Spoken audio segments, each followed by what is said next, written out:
오늘 역대기야 21장입니다.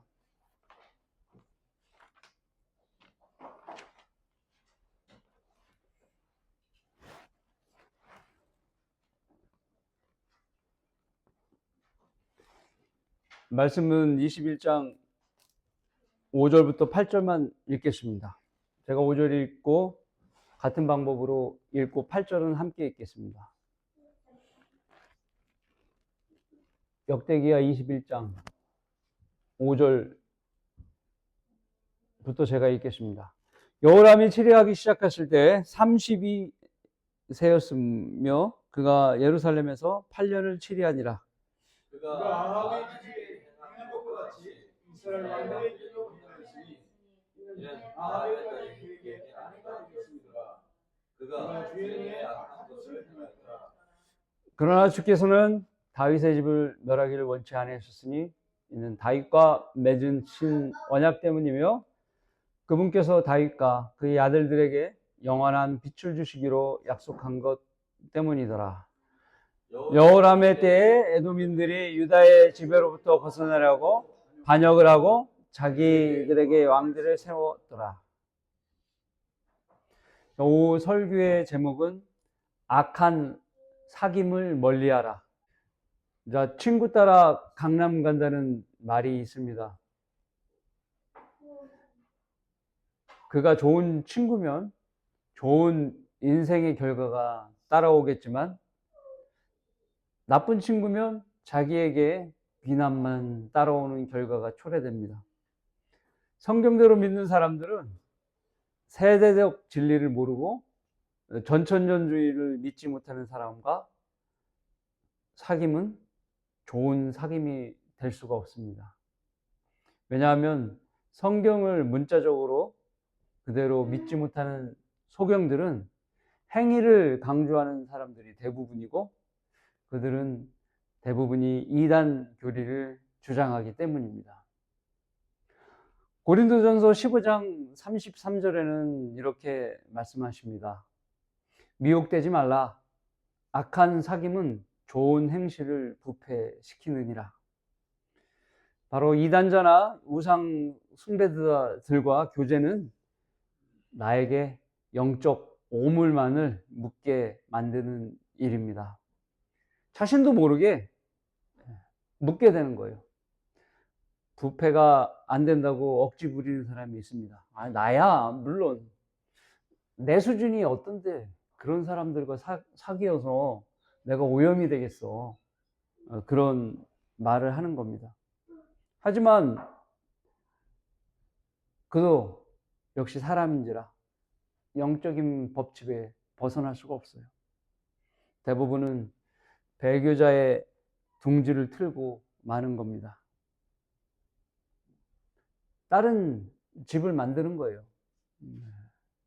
오늘 말씀의 주인공인 여호람의 아버지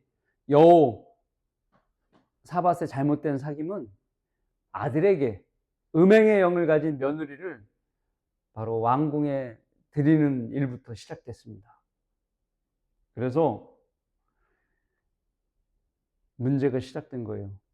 유다 왕국은 그나마 이스라엘보다도 깨끗한 왕국이었는데 바로 여호사밧이 그렇게 더러움을 묻히게 만드는 일을 한 겁니다. 왜 그러냐? 아합 왕, 이스라엘의 아합 왕과 결혼 동맹을 맺게 한 겁니다. 자기 아들 여호람과 아합 왕실의 딸을 결혼시키게 된 겁니다. 그래서 여호람은 바알 집안의 사위가 된 것이죠. 그러므로 바알의 숭배자인 그 여자와 여호람은 밤에 잠자리를 같이 하게 되는 것이죠. 왕비니까. 여호람은 유다의 하나님을 버리고 우상 숭배자가 된 거예요. 자기 부인과 좋은 사귐이 됐겠죠. 그러나 국가적으로는 개인적으로 국가적으로는 타락하게 되는 것이죠. 적과의 동침이 그를 배교자로 만든 것입니다. 여호람은 유다의 하나님을 버리게 됐어요. 우상 숭배자로 전락해 버린 겁니다. 누가 장담할 수 있겠어요? 나는 아니라고 누가 장담할 수 있겠어요? 유다 왕국들이 그렇게 번성하고 그럴 때 하나님을 잘 숨겼어요. 하나님께서 유다 왕국을 번성케 하셔서 이방 나라들의 침입으로부터 막아주시고 강성한 나라로 되게 해 주셨습니다. 그러나 바로 나쁜 사김이 일어나게 됨으로 인해서 우상 숭배자들이 되어버리니까 그 자손에는 또 배교자가 생기고 다시 또 하나님의 말씀을 또 찾게 만들어서 다시 회복하고 이런 것을 반복하게 되는 겁니다. 마치 재판관기 때 반복했던 것처럼 역시 마찬가지로 유다 왕국에서도 그런 일이 벌어지게 된 것입니다. 오늘 본문을 통해서 여호사밧과 여호람의 악한 사귐이 어떤 결과를 낳았는지 알아보는 시간을 갖겠습니다. 자, 악한 사귐이 낳는 결과는 첫 번째로 악한 사귐은 하나님을 버리고 백성을 우상 숭배자들로 만들었습니다. 말씀은 역대기야 21장 5절부터 6절 두 구절 보시겠습니다. 여호람이 치레하기 시작했을 때 32세였으며 그가 예루살렘에서 8년을 치리하니라. 32 플러스 8이면 40이죠. 40세까지 치리했다는 거예요. 그가 아합의 집에 행한 것과 같이 이스라엘 왕들의 길로 행하였으니 이는 아합의 딸이 그에게 아내가 되었음이더라. 그가 주의 눈에 악한 것을 행하였더라. 그가 행하는 것을 하나님께서는 다 보고 계신 거죠. 아합은 북이스라엘의 왕으로 바알 숭배자였습니다. 그의 아내의 이름은 이세벨로서 옛 바알 왕의 딸이었습니다. 이 아합 왕의 딸을 여호사밧이 자신의 며느리 즉 아들 여호람의 아내로 맞아 들였습니다. 그러다 보니 아합의 딸의 의도대로 유다 왕 여호람은 하나님을 버리고 바알 숭배자가 되어 버린 것입니다. 그래서 주의 눈에 악하기 그지없었던 것입니다. 하지만 주님은 다윗 집을 멸하기를 원치 않으셨으니 이는 다윗과 맺으신 언약 때문이라고 말씀합니다. 그의 배교의 모습은 이렇습니다. 역대기야 21장 11절의 말씀입니다. 또 그가 유다의 산들에 산당들을 만들어 예루살렘의 거민들로 음행하게 하고 유다도 그렇게 하도록 강요하였더라. 예루살렘의 거민들에게 믿으라고 음행하라고 강요까지 왕이 시켰다는 겁니다. 심각하죠. 여호람이 이렇게 미친 짓을 하게 된 이유는 좀 전에 말씀드린 대로 자기 부인 때문입니다. 그녀는 왕을 조정하고 있었던 것입니다. 솔로몬 또한 많은 우상 숭배자들을 아내로 맞아들임으로 부패하게 되었죠. 하나님께서 믿지 않는 자들과 멍에를 같이 맺지 말도록 성경에는 말씀하십니다. 그 말씀은 고린도 후서 6장 14절에서부터 18절 말씀입니다. 우리 한번 같이 보실까요? 고린도 후서 6장 14절에서부터 18절.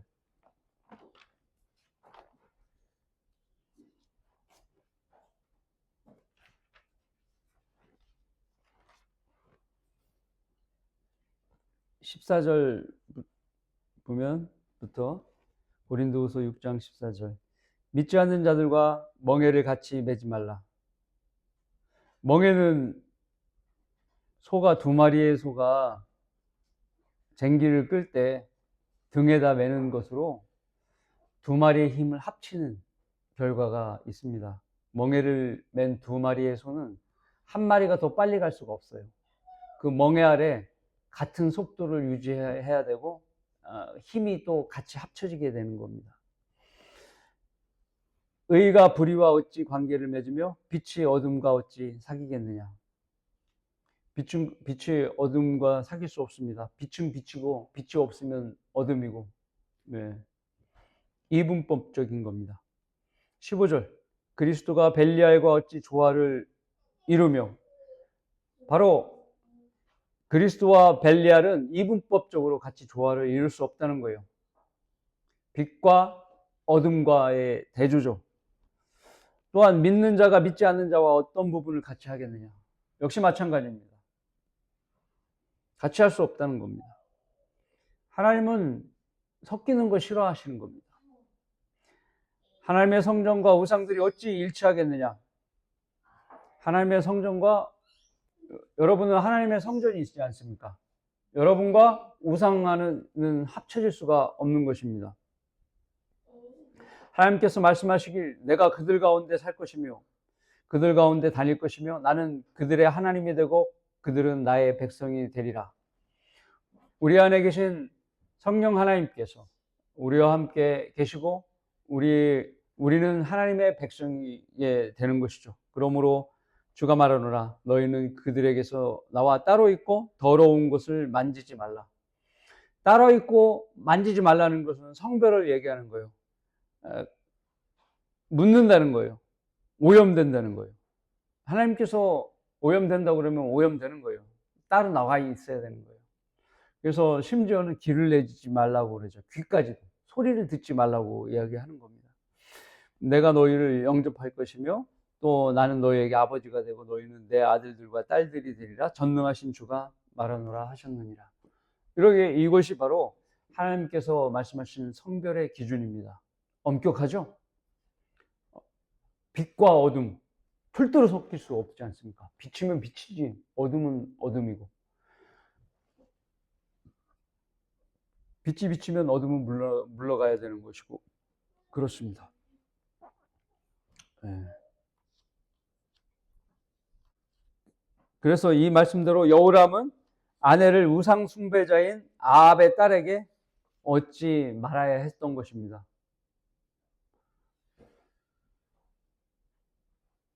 분리하라고 그러셨는데 아합의 우상 숭배자들 집에 들이는 거잖아요.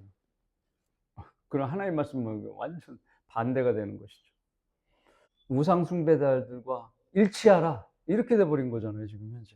그러나 그의 아버지 여호사밧의 잘못 때문이에요.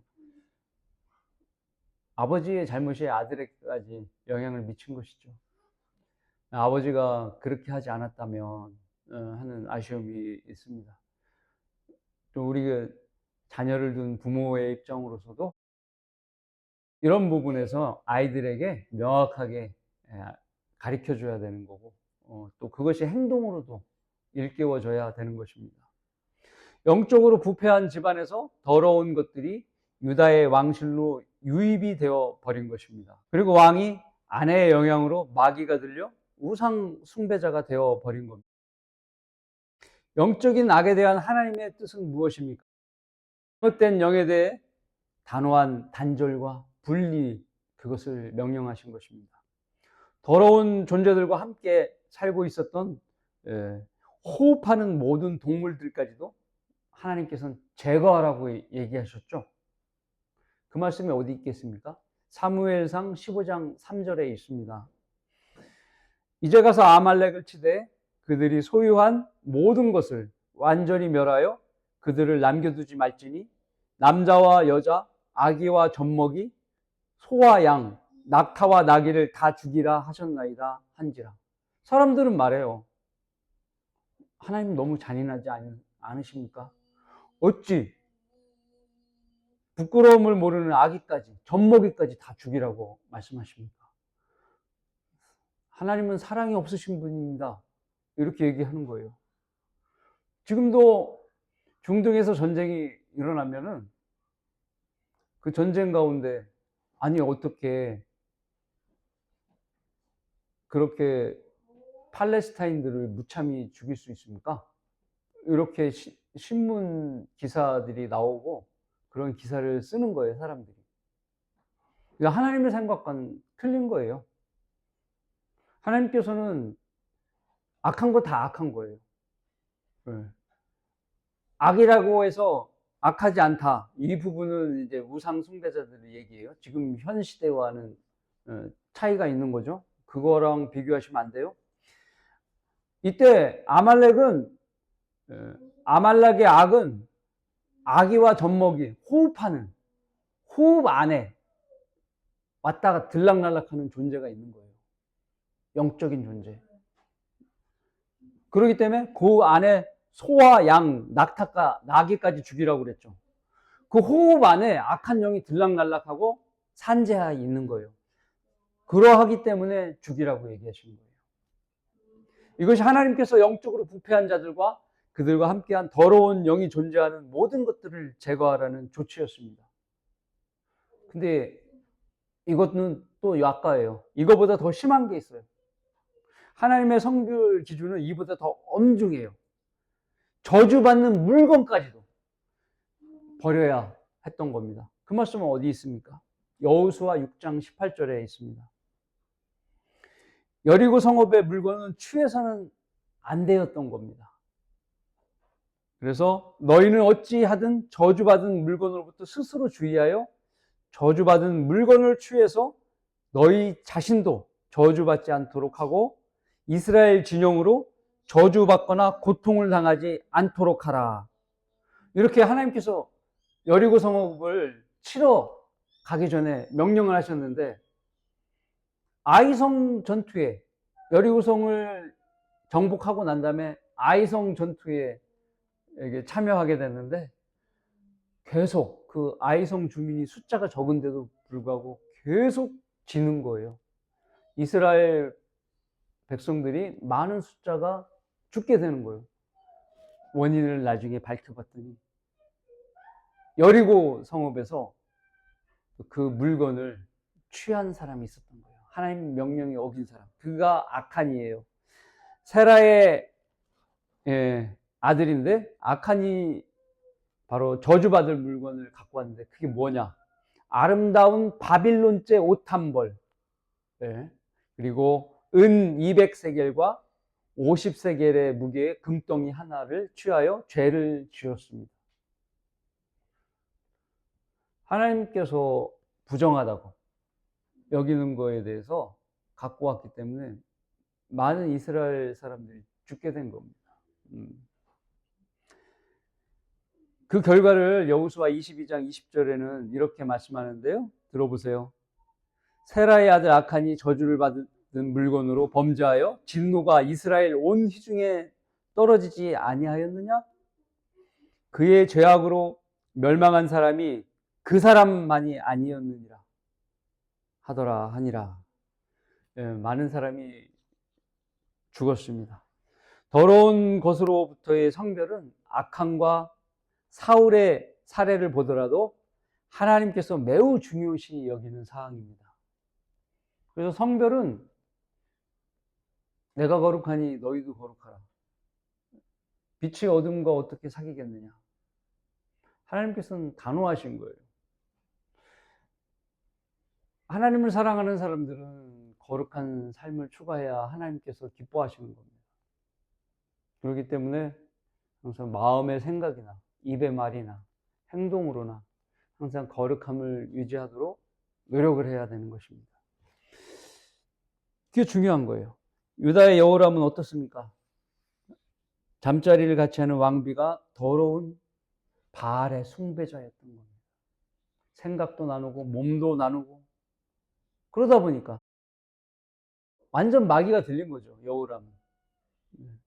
그의 악행은 하나님을 분노케 하였습니다. 역대기하 오늘 말씀의 21절을 한번 보세요. 또 그가 유다의 산들에 산당을 만들어 산당까지 만들었고요. 예루살렘 거민들로 음행하게 하고 유다도 그렇게 하도록 강요하였더라. 여호람의 배교는 유다와 예루살렘 거민을 우상 숭배자로 만들면서 심각한 타락의 상태로 빠지게 한 겁니다. 그럼 어떻게 돼요? 백성들이 타락하고 우상 숭배자가 됐으면 하나님께서 누구를 칩니까? 백성을 치는 거예요. 왕과 백성을 치게 되는 겁니다. 누가 조화를 이루겠습니까? 마귀가 좋아하는 거죠. 여인의 씨를 공격하는 거죠, 마귀가. 그 백성과. 영적 전쟁은 이렇게 지속되는 겁니다. 한 나라의 왕의 배교는 이렇게 백성들을 영적인 타락으로 이끄는 것입니다. 더러운 것을 멀리해야 합니다. 조금도 허용해서는 안 되는 겁니다. 만일 성경대로 믿는 선배들이 이단자들과 성경 변개자들로부터 바른 성경, 바른 교리, 바른 복음, 바른 생활을 지켜내지 못했다면 우리 성경대로 믿는 사람, 성경 침례교회가 어떻게 존재했겠습니까? 성경도 없는데요. 바른 전통도 이어받지 못했는데요. 성경 침례교회는 있을 수가 없는 것이죠. 지금도 하나님께서는 우리에게 하나님의 성품을 담기를 원하십니다. 여러분 각자 하나님께서 하나님 성품을 담기를 원하신다고 말씀하시는 겁니다. 베드로전서 1장 16절 이는 기록되기를 내가 거룩하니 너희도 거룩하라고 하시기 때문이라. 거룩한 명령입니다. 이런 거룩한 명령에 따라서 예수 그리스도의 피로 산 거룩한 민족으로서 마땅히 우리는 죄로부터 성별을 지켜 나가야 되는 것입니다. 악한 사귐이 낳은 결과는 무엇입니까? 둘째로 악한 사귐은 왕의 아들들을 멸망하게 만들었습니다. 말씀은 역대기야 21장 1절부터 4절까지입니다. 21장 1절부터 4절. 같이 보시겠습니다.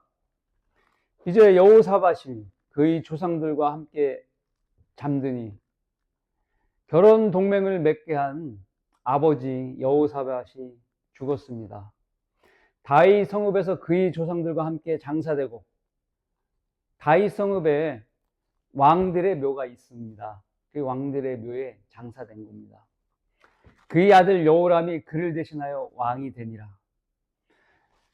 그에게 형제들이 있었으니 여호람 아들 혼자가 아니라 형제들이 있었습니다.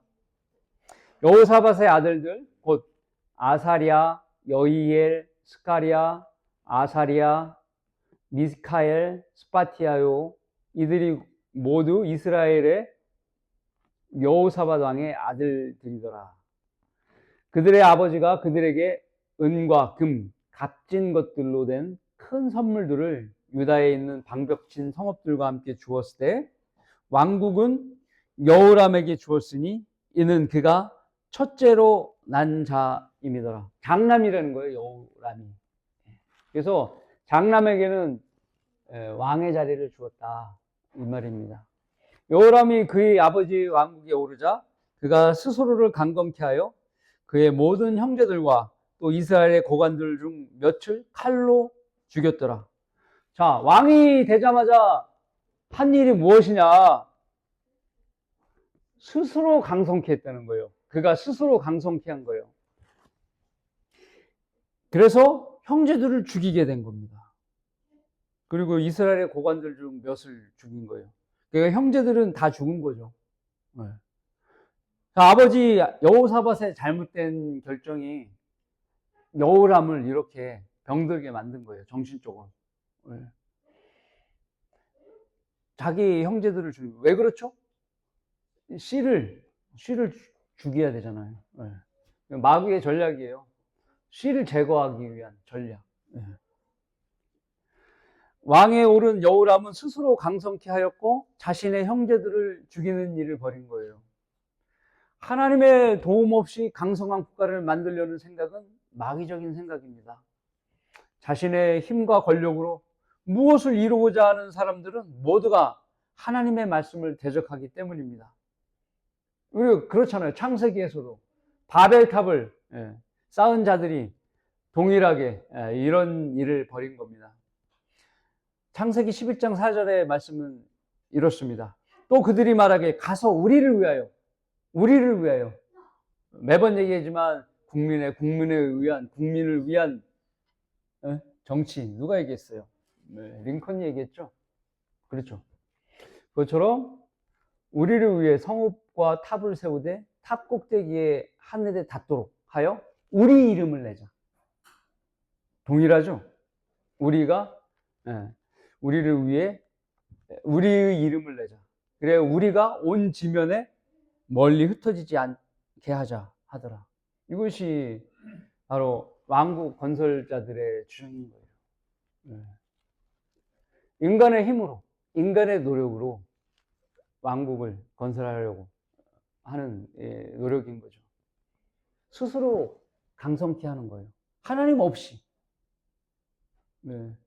그러나 하나님이 원하는 하나님의 왕국은 어떻습니까? 하나님께서 통치하는 거죠.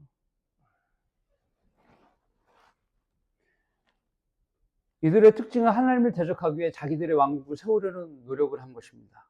여호람처럼 하나님의 율법도 필요 없이 자신의 왕권을 높이기 위해 형제를 살인한 것입니다. 결과적으로 그는 살인하지 말라는 계명을 어겼죠. 그리고 형제까지도 죽이게 된 것입니다. 원인이 무엇이겠어요? 영적 죄가 원인인 것입니다. 즉 아합의 딸을 자신의 며느리로 삼았기 때문에 여호사밧에게 떨어진 재앙인 겁니다. 그래서 자신의 아들들을 큰아들 여호람의 손에 의해 잃게 되어버린 겁니다. 하지만 하나님께서는 여호람의 행실을 보고 그를 죽이지 않으셨던 이유는 그가 여호사밧에게 남은 마지막 아들이었기 때문입니다. 그래서 하나님께서 여호람을 죽이게 되면 다윗의 언약이 제대로 지켜지지 못할 것을 말씀합니다. 역대기야 21장 7절의 말씀입니다. 그러나 주께서는 다윗의 집을 멸하기를 원치 않으셨으니 이는 다윗과 맺으신 언약 때문이며 그분께서 다윗과 그의 아들들에게 영원히 빛을 주시기로 약속한 것 때문이더라. 하나님께서 다윗의 씨 예수 그리스도께 영원한 보좌를 주시겠다고 약속하신 그 약속 때문에 일단 참으셨던 것입니다. 그러므로 여호사밧의 잘못된 사귐이 유다 왕국의 씨가 멸종에 다다를 위기까지 찾아온 것입니다. 자, 악한 사귐이 낳은 결과는 무엇입니까? 세 번째, 악한 사귐은 하나님의 불이 떨어지게 만듭니다. 하나님의 진노가 떨어지게 만드는 거예요. 역대기야 21장 12절서부터 15절을 같이 보시겠습니다. 12절. 그러자 선지자 엘리야로부터 그에게 글이 와서 말하길 내 조상 다윗의 주 하나님이 이같이 말하노라. 네가 네 아버지 여호사밧의 길로 행하지 아니하며 유다의 아사 왕의 길로도 행하지 아니하고 13절. 오히려 이스라엘 왕들의 길로 행하여 유다와 예루살렘 거민들로 아합 집에 음행과 같이 음행하게 하고 너보다 선한 내 아버지 집에 내 형제들을 죽였으니 14절. 보라 주가 네 백성과 네 자손들과 네 아내들과 네 모든 재물을 큰 재앙으로 치리라. 15절. 네가 네 창자의 병으로 크게 병들리니 그 병으로 인하여 네 창자가 날마다 빠져 나오리라 하더라. 여기까지입니다. 하나님께서 재앙으로 내리신 벌이 두 가지예요. 첫 번째는 필리스타인과 아라비아인들의 영을 하나님께서 격동시키는 그들의 침략하고 싶은 마음을 불러일으키는 거예요. 그래서 저기 유다 왕국에 가서 그들의 귀중품이나 재물들을 약탈하게 하고 싶은 마음을 불러일으킨 것입니다. 하나님께서 격동시켰다고 말씀하신 겁니다. 여호람을 치게 한 것입니다. 그래서 왕국의 물건들과 그것뿐입니까? 아들들과 아내들을 끌고 갔습니다. 여호람의 아들들이에요. 그리고 아내들을 끌고 간 겁니다. 하나님의 뜻에 따라 막내 여호아스만 남겨두고 약탈해 간 겁니다. 딱 한 명만. 그리고 나머지는 다. 우리는 이로써 모든 전쟁은 하나님께서 주관하신다는 것을 알 수 있습니다. 우리 아비야 왕 때도 우리 배웠죠? 여호사밧 왕 때에도 그랬죠? 왕과 백성들이 하나님의 말씀을 존중하고 주님을 섬기면 이방 나라들이 유다 왕국을 두려워서 침략을 못하는 거예요. 하나님께서 그렇게 만드신 겁니다. 역대기하 13장과 17장에는 그 내용이 잘 나와 있습니다. 하나님께서 침략하는 이방 나라들을 친히 천둥을 일으켜서 물리치시고 강력한 힘으로 물리치셨습니다. 그리고 침략하는 연합군대가 서로가 싸우게끔 만들기까지 하셨죠. 그래서 손을 대지 않아도 전쟁에 승리하게 만들어 주셨던 겁니다. 역대기하 20장 30절 말씀입니다. 그리하여 여호사밧의 나라가 평온해졌으니 이는 그의 하나님께서 그에게 주변에 안식을 주셨음이더라.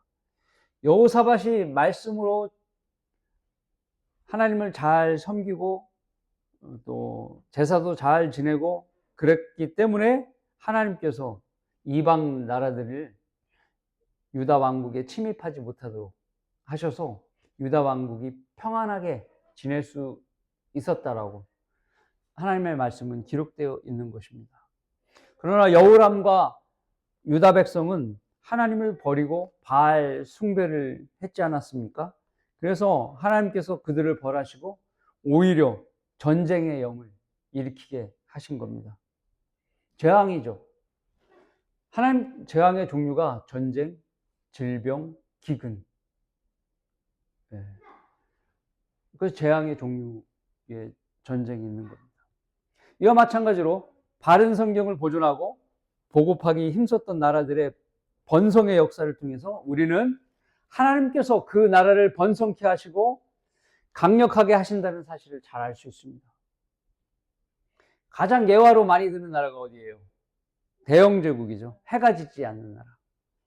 바로 대영제국의 빅토리아 여왕 때입니다. 그녀는 영국의 여왕으로서 바른 말씀, 킹 제임스 성경을 통해서 거듭난 왕입니다. 그리고 평생 동안 그녀가 한 것은 킹 제임스 성경을 전 세계 나라에 보급하는 것입니다. 그런 그녀에게 하나님께서 주신 것은 세계 패권을 주도하는 대영 제국의 부강함이었습니다. 심지어는 성경을 받아들이지 않으면 무역을 하지 않았다고 합니다. 이렇게 빅토리아 여왕은 하나님 말씀을 중히 여기신 겁니다. 또 한 나라는 미국이죠. 미국은 킹 제임스 기조 아래 나라가 세워졌습니다. 바른 성경을 국가 통치나 교육에까지 활용한 거예요. 또한 전 세계에 복음을 전파하게 된 나라로 그렇게 역할을 한 겁니다.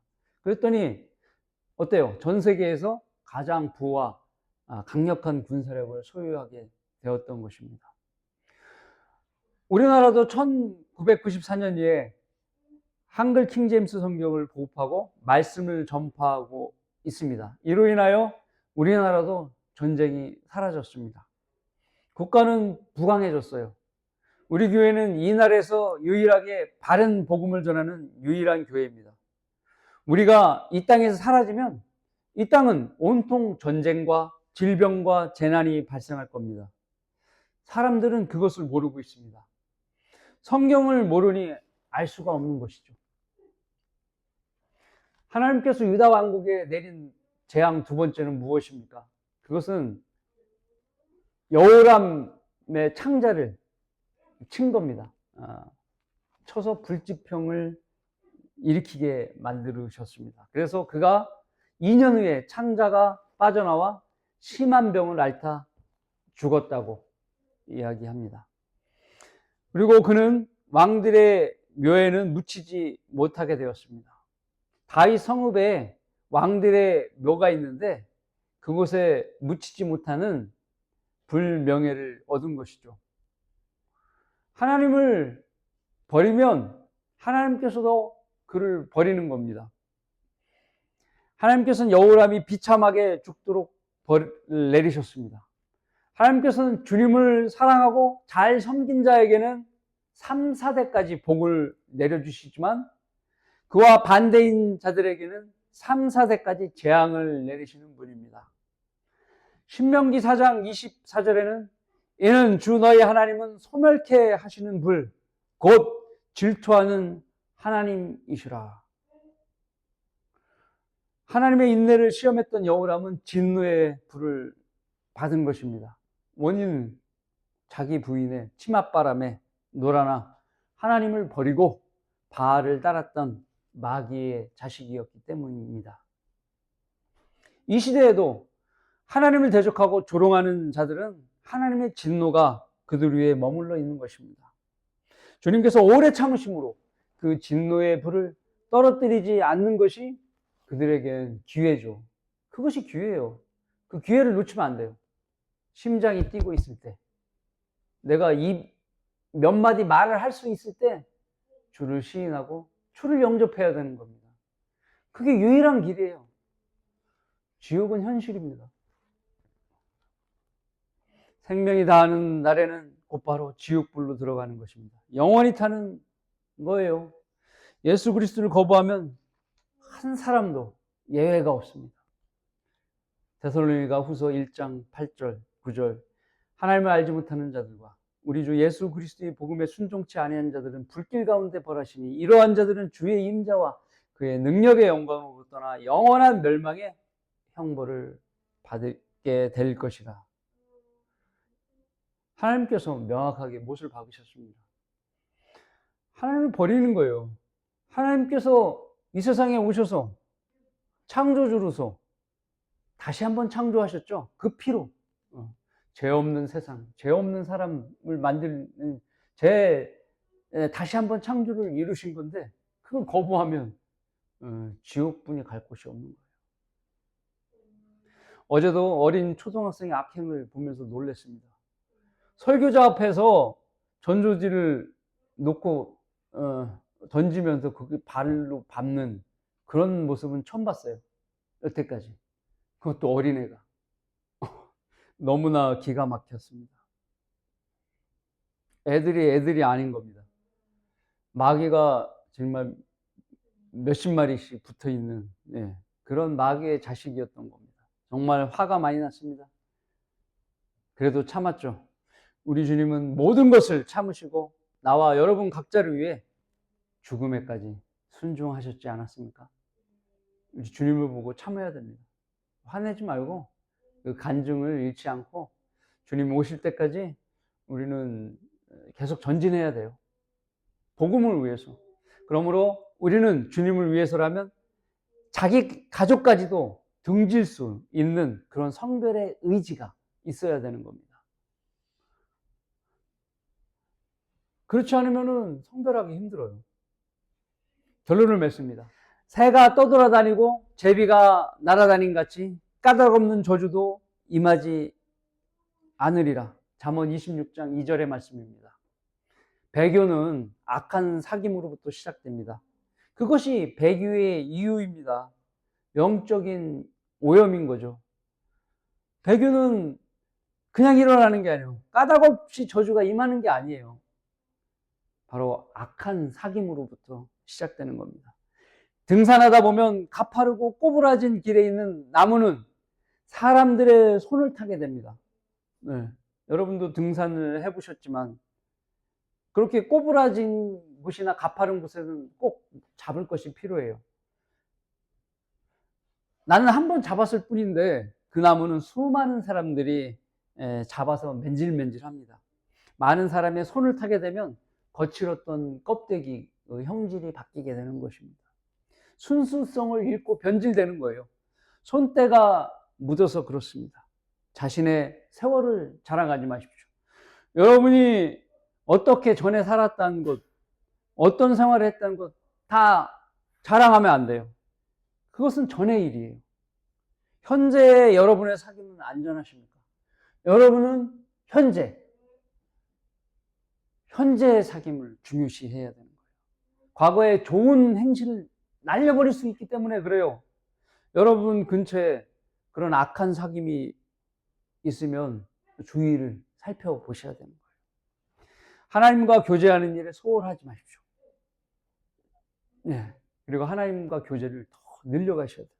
기도하고 말씀 읽고 찬양하고 공부하고, 그리고 또 기도하고 말씀 읽고 찬양하고 공부하고 하는 것을 유지하는 거예요. 좋은 사귐만 늘려가는 거예요. 하나님께서는 그런 사람에게 평안과 위로와 힘을 보태주시는 겁니다. 하나님과 교제가 멀어져 있다면 이제부터 여러분 모두가 그렇게 시작하시길 바라겠습니다. 기도드리겠습니다. 위대하신 하나님 아버지,